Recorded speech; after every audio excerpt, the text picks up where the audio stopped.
Hey there, Algebra 2. Let's get some exponential things going here this year. We're going to talk about exponentials because they're inverses of logarithms. So we're going to review this just a little bit.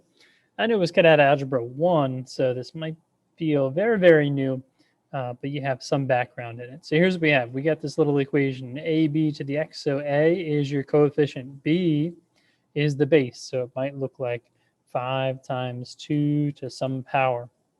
We know it's an exponential equation. Why? Because the variable is in the exponent. All right, so make that nice and simple. There are a few rules going on here. B has to be greater than 1.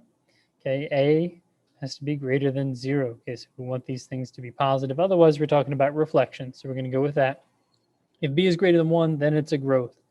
Okay, if B is less than 1, right, then we know it's going to be a decay. That means it's something that's going to go down. So if I take a look at making a quick little sketch here, so our growth should be something that goes up, and our decay is something that goes down, just as an overall trend of what's going to happen here. All right, the a value out front, that is going to tell you about the y-intercept. Okay, so in the one that we have here, 5, 0, has to be part of the graph. Oh my goodness, I wrote it backwards. It's 0, 5. There we go, y-intercept. Okay, and what that means is without any translations, this x-axis, y equals 0, we're never going to cross over that line. So we have a couple of things that we know are true for all of these. So that's the gist of it. So let's get into it. Let's make a table. So we have 4 to the x power. Well, let's plug in negative 1, 0, 1, 2 and see what happens. So 4 to the negative first is 1/4. 4 to the 0 power is 1. 4 to the first power is 4. And 4 squared is 16. So let's plot these on here. Negative 1 is 1/4. Negative 1 is 1/4, somewhere around there. 0, we got 1. 1 is going to be 4, and 2 is 16. I'll put that up here somewhere. So here's what's going on. We got this little graph, and then it starts to shoot up, way up. All right, so it's definitely not linear. It's exponential because that growth that we have happening here is very rapid. So it's an exponential growth. Okay, we know that because right now the b value is 4. There's nothing in front of it. So that nothing, the a value is 1, and we know that because right here, 0, 1 became the y-intercept. All right, so that's how these work. We'll make some tables, and then we'll deal with it there. So 1/3. So keep in mind, we do have this imaginary 1 in front of it. So some things that we know, 1/3 to the negative first. I'm going to use the same numbers for my table. That's going to be 3. Anything to the 0 power is 1. 1/3 to the first is 1/3. 1/3 to the second. 1/3 to the second is 1 squared over 3 squared. So that's 1/9. Okay, and we know the a value was 1. All right, we confirmed that with our table. The b value is 1/3, which is less than 1. So we expect this graph to go down. And that's what we're going to see. Negative 1 goes to 3. 0, 1. 1 with 1/3. 2 with 1/9. So these are going to get really hard to graph unless we really zoom in. So here's what we have happening. Remember, don't make it cross over that x-axis because that would be a problem. All right, so b was 1/3. So we know this is a decay based on that and also the way the graph presents. Okay, go back here. B was 4 over here, so that's a growth. So I just want to put those all in the same place. Just as a nice review. The next one, we had 2 times 3 to the x power. So we know a is 2, b is 3. Since b is 3, that's greater than 1. It should be a growth when we get done with it. So here's what happens. Negative 1, 0, 1, 2. So let's do this. 2 times 3 to the negative first. Well, this part here turns into 1/3. Whoa. This part here turns into 1/3, and then it's times 2. So this would be 2/3. 3 to the 0 power is going to be 1 times 2 is 2. If we do the first power, 3 to the first power is 3 times 2 is 6, and 3 squared. All right, so 2 times 3 squared. So I got 9 here times 2. So I get 18. filling in our table. So we're just going to make that growth happen a little bit faster. So -1, we get 2/3. At 0, we get 2 this time. 1 was 6. And 2 is way up here, 18. So again, we'll do a quick little sketch to see that growth. Okay, B was 3, so we have a growth. All right, so that's, the basics of what's going on. So let's review, make sure we got it.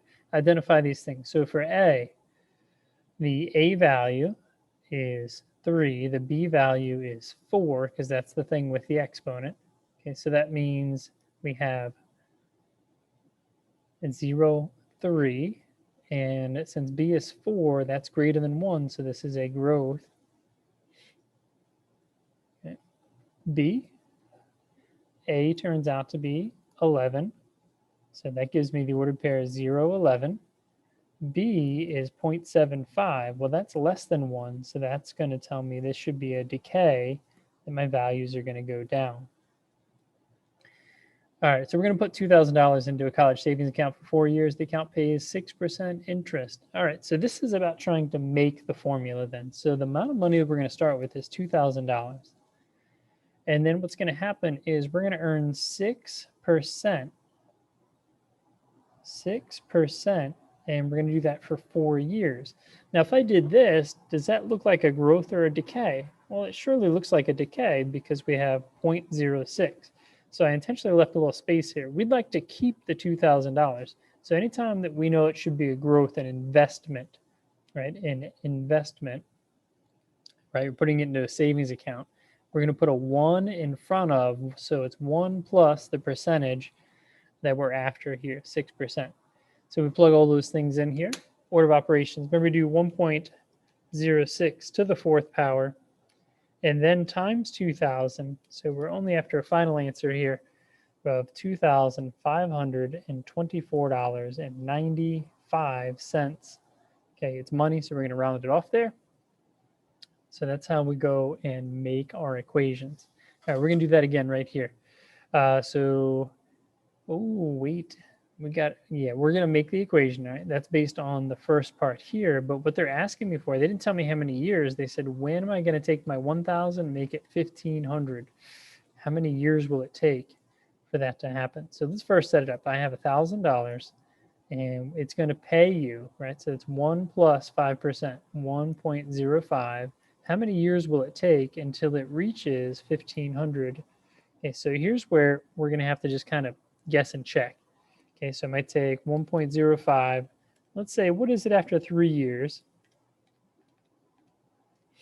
Well, 3 years is going to give me $1,157.63. Well, that's certainly not enough. So I don't think 4 years is going to do it. So I might jump to 5. So 1.05 to the 5th power times 1,000. Well, now I'm at 1276 and change. I'm not really getting anywhere yet. So what are we going to do? Let's jump up to 9 years. 1.05 to the 9th power times 1,000. Okay, well, now it's at 1551.32. So we crossed over the threshold, but what I have to do is check, would it have happened in 8 years? Okay, so 1.05 to the 8th power. So I do want to take some jumps here. I don't want to just multiply 1, 2, 3, 4.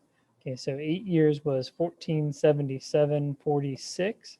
Okay, so it's going to take 9 years. And what we're going to do in this chapter is we're going to learn how to solve these problems that have the variable in the exponent by using logarithms, because using tables over and over again, that gets old, right, guys? So we're going to work on that in this chapter. So right now, just bear with me.